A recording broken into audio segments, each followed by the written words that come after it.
اس کے بعد جو ہے یہ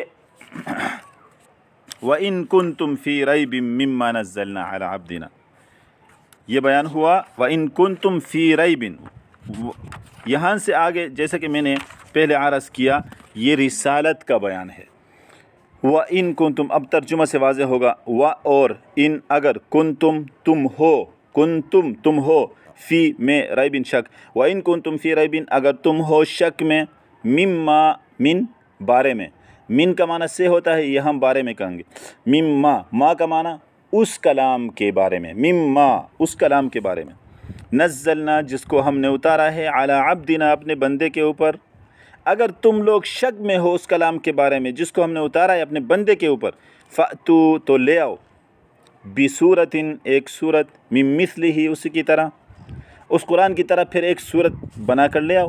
وَدْعُوا اور پکارو، شہداءکم اپنے مددگاروں کو، من دون اللہ اللہ کے علاوہ، اللہ کے علاوہ جن کو تم مددگار سمجھتے ہو، معبود سمجھتے ہو، ان کو بلاؤ وہ بھی تمہاری مدد کرے.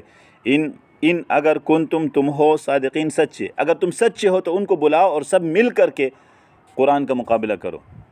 نہیں کر سکتے.